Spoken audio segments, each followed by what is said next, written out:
Yo, what's good everybody? It's me, Connor, back here with another video. I know it's been pretty long since I posted the last video, but I have been dealing with personal stuff, so that's not something I really want to put all over the internet. But I have been working on the truck at the same time. On my TikTok videos, there is countless people asking what's left to do to the truck, what else has to be done, how long until the truck is moving. Well, in this video, I'm going to go over that since I can make it longer on here than I can on TikTok. Alright, to start off, basically everything on the front end is bolted together except for the shock on this side, obviously.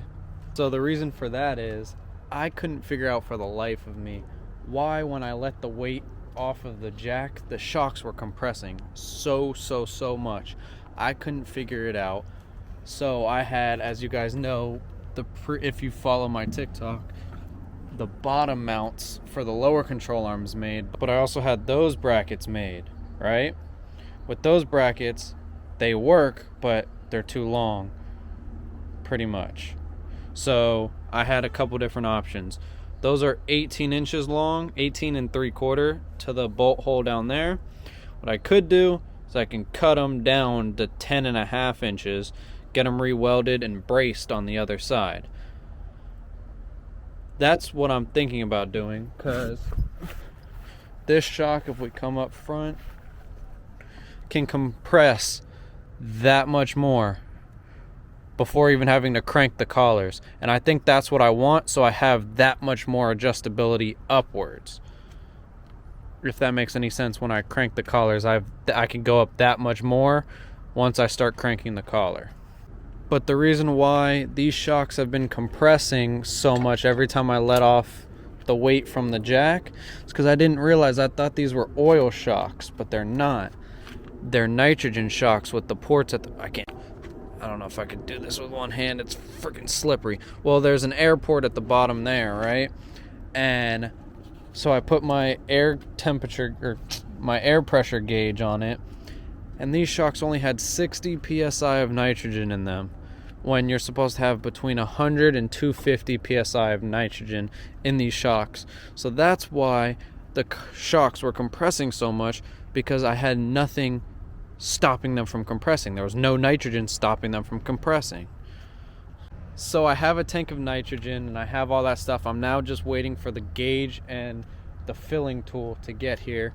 It says it's getting here today, so once that gets in, we can fill those shocks and see if I can continue using these mounts that came with them, or if I have to cut those down and make them into 10-inch shocks or 10-inch mounts.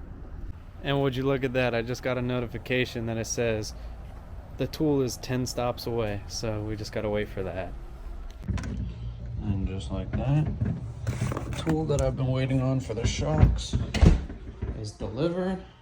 And if we come over here, you can see the tank of nitrogen right there. Now we just gotta come over here and pop this open. Now we just gotta pop this bad boy open. Not trying to have you guys see my Addy. That would really not be good. Pop it open. And pretty much all this is a gauge.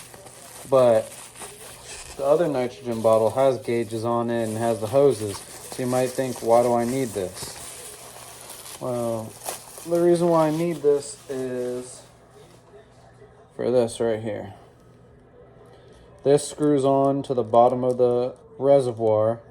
Then this is what activates pushing down on the little tire pin valve stem that's inside of it to let the fluid go through. Once you open it, it doesn't push that down and doesn't let any nitrogen go through. So this is going to unscrew here, and basically it's going to go from the nitrogen tank to here, then from here to the coilover reservoir. So basically I'm going to set this gauge, let 150 psi of nitrogen into this gauge, then I'm going to shut the nitrogen tank, so that only 150 psi is in the system. Then I'm going to crank this down, which is going to let all the psi into the coilover and into the reservoir. It is a little confusing, but I know what it does and how to do it, so I'm just going to do it. I don't know if I'm going to do it now or tomorrow or what. I just got to make sure this fitting fits onto there. Well, I am not filling the shocks with nitrogen because now I got to go to Home Depot and get a female to male fitting that connects those two. Because I thought this was the same as that, and I just tried to spin that out and I couldn't get it to break loose to switch it. So I'm just going to get an adapter. Because obviously, as you can see right now, these shocks are maxed out how they're sitting. So yes, there will be a little compression of weight going down on them, but if I press it down that much more, I have that much more travel in the shocks upwards, which will make me feel a little bit better. Then, as you guys can obviously see, I got to repowder coat these coils, the new knuckles. I have to mount the 44s and put them on, which is happening this week starting tomorrow, and on both sides. See how much that can compress before it touches the spring. It can compress that much more, and that'll just make me feel a little bit more comfortable having more play in the shock, or travel in the shock I should say. Then I gotta put, as you can see, the dust shields back on here on the knuckles, but I need to take these knuckles off and get the bolts that go through the dust shield because I can't find the ones that came with the truck. I have no clue where they went. I'm not gonna lie to you. Then when I determine what I'm doing with bracket wise, I either have to get these repowder coated white or the other ones repowder coated white, which I have another option. I could just put a 3-inch level here because these are 7 and something inches from top to bolt hole. I just need 10.5, so technically I could put a 3-inch puck on top of it and that'll drop me down to the height I need, but it won't look as good because this is less than 3 inches, so you'll be able to see where it mounts to the puck, which I don't really like that look too much. But I also have to extend these power steering lines. I don't know if you can see that right there. Let me come over here. These don't reach, as you can see. They have to go all the way down to over here. And if you can see, it doesn't reach at all. It has to go to here. So I gotta extend that power steering line, and then I also have to extend the other power steering line, which is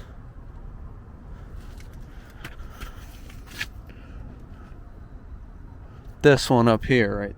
I don't know if you can see that. This one right here. You can't see it, but there's 2 holes right there. So I have to extend those, and then once I repowder everything, I can bolt everything together, put the mounts back on, put the frame mounts back on. That should be coming back very soon. And the front end's basically done except for the coilovers. That's what's been holding us up the most, and having to get those lines extended. But after that, once that gets done, the front end is done. The rear is all done. It's 100% done except for hiding all those wires and tightening all the brake lines and stuff up. And then hiding all these wires and this for the air tank, and these wires over here hiding all these. But I have something coming from Southern Lumen, so I don't want to fuck with any of the wiring quite yet.